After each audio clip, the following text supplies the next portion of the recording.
You must be Stanley. I'm Blanche. Oh, you're still sister. Yes.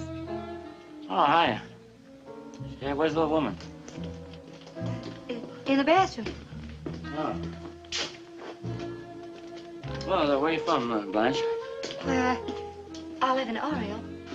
Oriole. Oriole, huh? Oh, yeah, that's right, Oriole. That's not my territory. Man, look, it goes fast in the hot weather. You want a shot? No, I rarely touch it. Well, there's some people that rarely touch it, but it touches them often.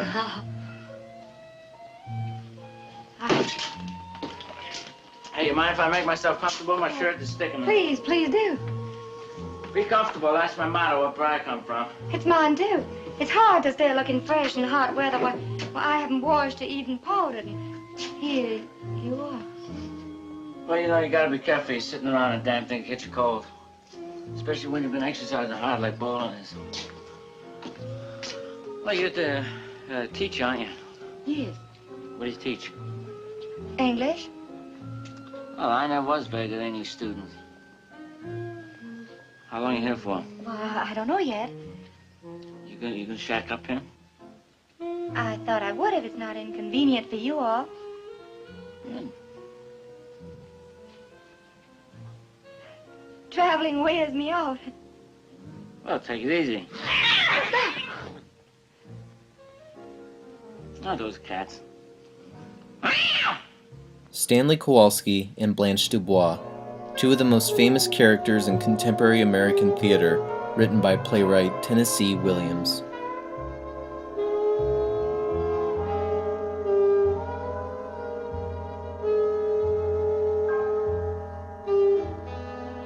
Thomas Lanier Williams was born on March 26, 1911, by an alcoholic, womanizing father and a mentally disturbed, sexually repressed mother. He had an older sister, Rose, whom he was very close to.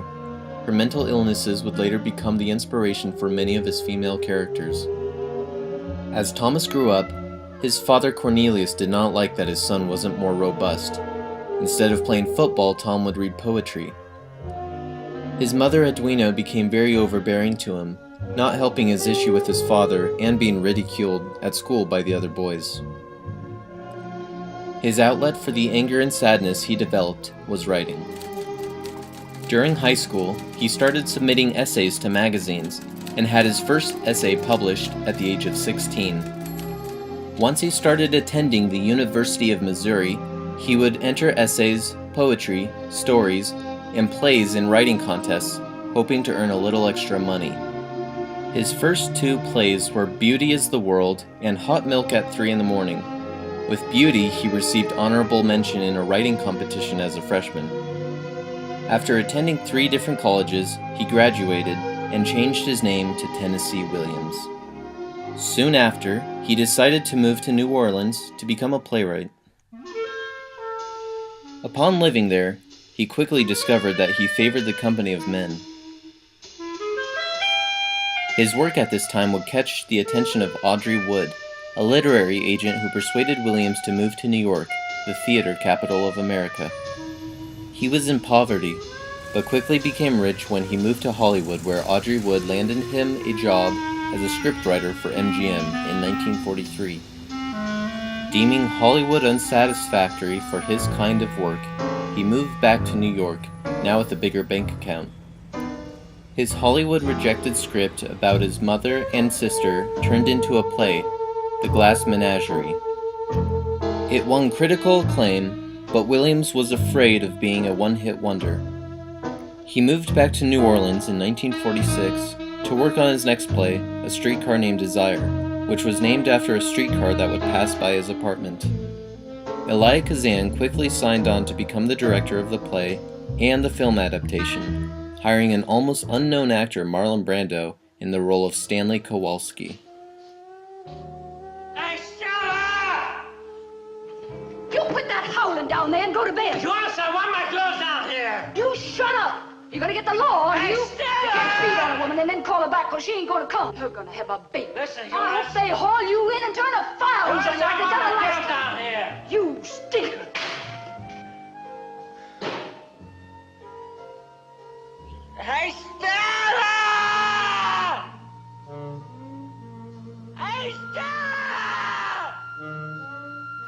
The play became a smash hit and even a Pulitzer Prize winner. This caused the critics and audience to demand more greatness from Williams. Just under 40, he was America's most famous playwright. He started to feel the weight of it all and started hitting the bottle. He dealt with alcoholism in Cat on a Hot Tin Roof, a play about a down-and-out football hero and his sex-starved wife, which garnered him another Pulitzer Prize. As he wrote more, he drank more, and earlier in the day. Once the 60s came around, the critics started calling him a washed-up has-been.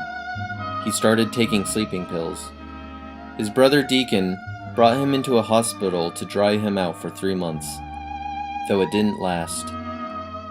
After struggling with more poor reviews, drugs and alcohol consumption, he gave up. In 1983, at the age of 71, Tennessee Williams was found dead in the Hotel Elysee. He is buried in the Calvary Cemetery in St. Louis, Missouri, by his beloved sister, Rose.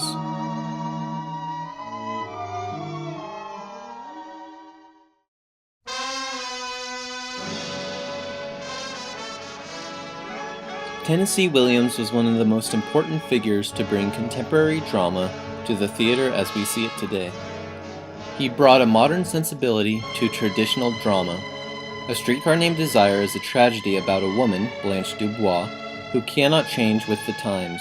She's a classic Southern belle who was forced to leave her home after an affair with one of her English students. Her vanity is strong, but she is aging fast.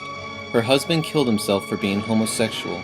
Her family slowly dies and whittles down the family fortune until she must move in with her sister and abusive husband, a Polish immigrant who eventually rapes her.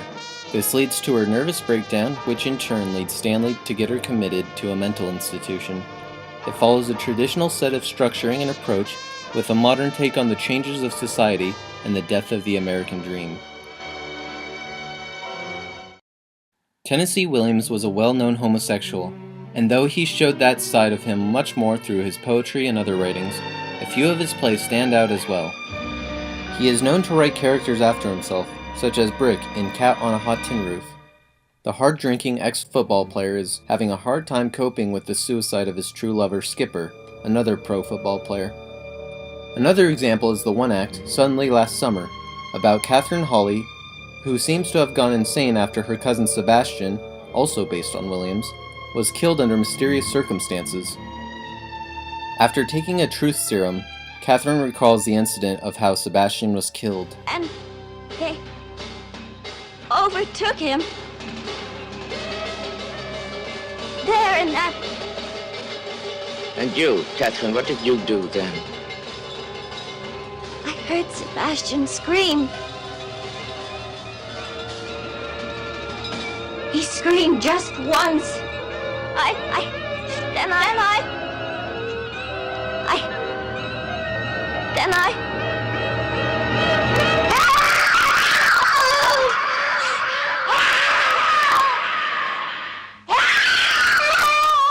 Williams used the imagery of cannibalism to represent consumption by the objects of his own sexual desire.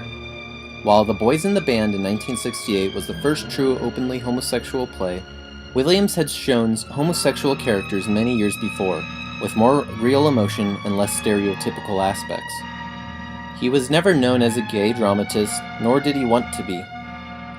Politically, Tennessee Williams was a radical when it came to social commentary. His plays did not sensationalize sex as most critics thought he did when first viewed to the public, though the Hollywood films liked to advertise them as such. Tennessee Williams' Pulitzer Prize-winning play unfolds with a shocking impact and uncompromising realism that makes its author the most talked-about dramatist of our day. He would show the spirits of American humanity gone dry, some of his later work being more symbolic of this, which is possibly a reason why the critics started condemning him. Tennessee Williams has left a legacy throughout the 20th century and beyond. The vitality and innovation of his work has yet to be matched. How do you want to be remembered as the man who has given us all this great theater, all these incredible characters, all these insights into ourselves?